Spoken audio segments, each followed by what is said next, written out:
Nah, dah assalamualaikum. Assalamualaikum warahmatullahi wabarakatuh. Saya atas nama Jihanur Fadila dengan NIM 2412584 akan mempresentasikan yang berjudul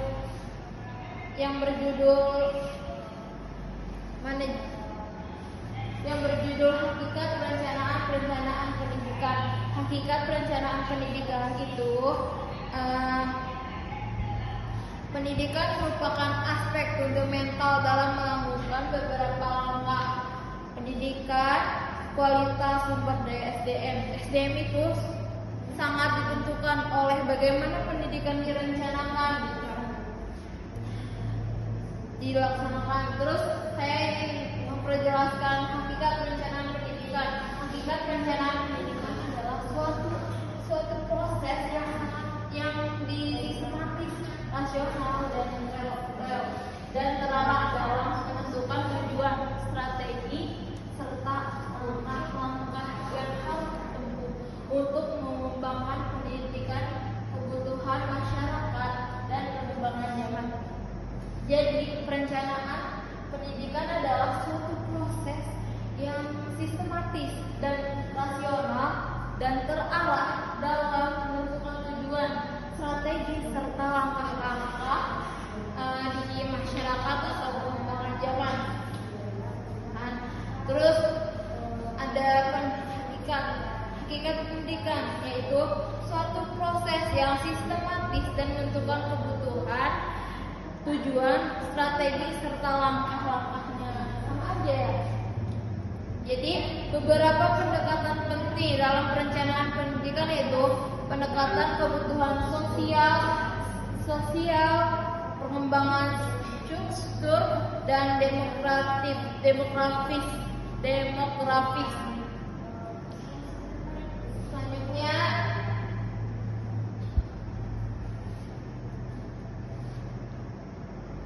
Selanjutnya yaitu tujuan perencanaan.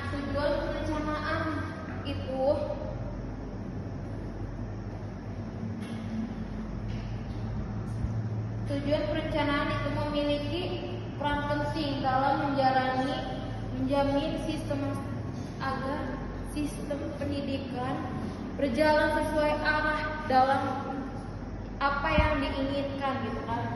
Terus yang pertama itu ada beberapa poin yang akan saya sampaikan untuk menyesuaikan kebutuhan tenaga kerja di masyarakat dengan output pendidikan.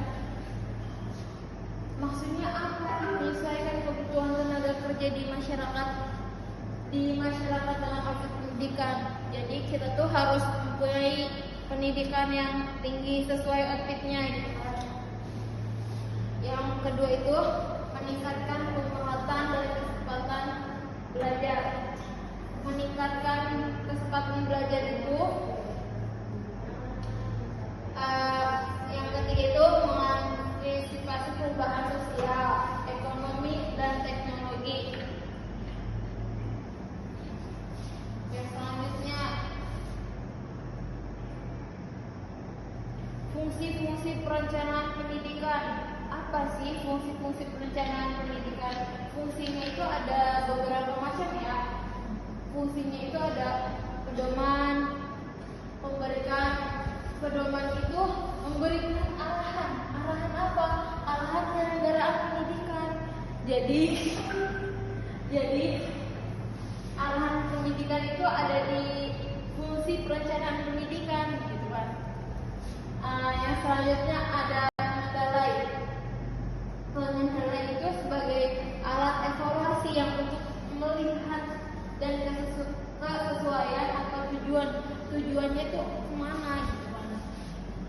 Terus ada yang ketiga mengintegrasi itu menyatukan berbagai kepentingan baik di individu atau di masyarakat. Berarti kita tuh harus fungsi pendidikan itu ada pedoman, pengendali, dan mengintegrasi. Dan selanjutnya itu ada prediktif. Prediktif itu memprediksi kepentingan di lembaga pendidikan atau di masa depan. Terakhir, evaluasi. Evaluasi itu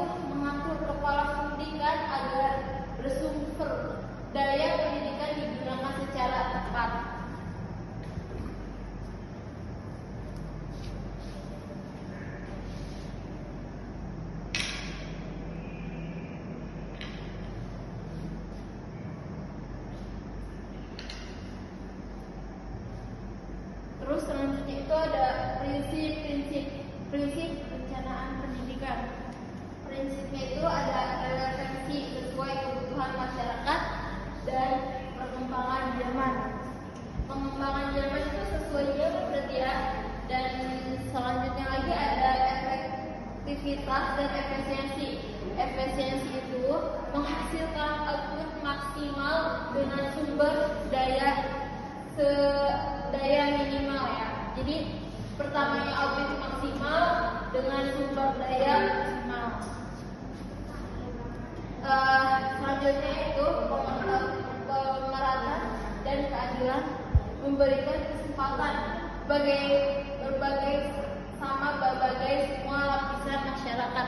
Jadi berbagai sistem keadilan memberikan kesempatan yang sama bagi bagian masyarakat. Terus selanjutnya yaitu ada keterpaduan melibatkan berbagai sektor pengembangan ekonomi, budaya dan sosial dan budaya.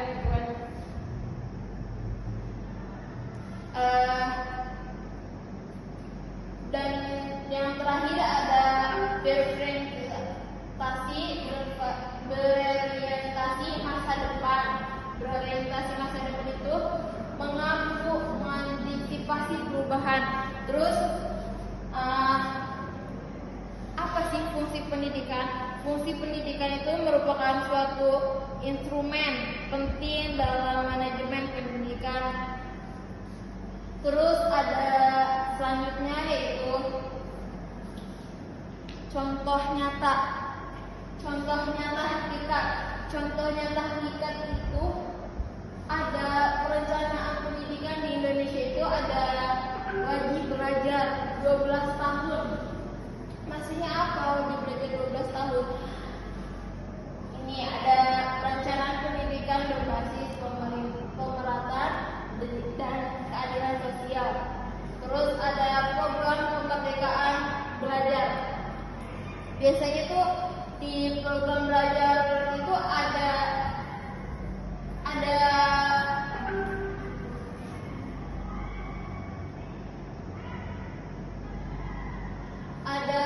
program kerja pendidikan tuh biasanya sesuai dengan pendidikan dengan kebutuhan abad di 21 tuh ya biasanya. Terus selanjutnya kebijakan vokasi dan SMK, pusat keunggulan, contoh perencanaan pendidikan berbasis. Jadi nih biasanya nih program pendidikan pekerjaan itu ada yang berbasisnya di dunia kerja. Kayak SMK tuh biasanya di dunia kerjanya tuh lebih unggul, lebih peluangnya banyak, berbasis kebutuhan dunia kerja. Terus ada kebijakan vokasi tuh di SMK, pusat keunggulan. Contohnya itu sama kayak tadi. Contohnya pendidikan di dunia SMK itu keunggulan kerjanya cepat gitu kan. Jadi perencanaan pendidikan berbasis kebutuhan dunia kerja jadinya. Tuh, terima kasih. Assalamualaikum warahmatullahi wabarakatuh.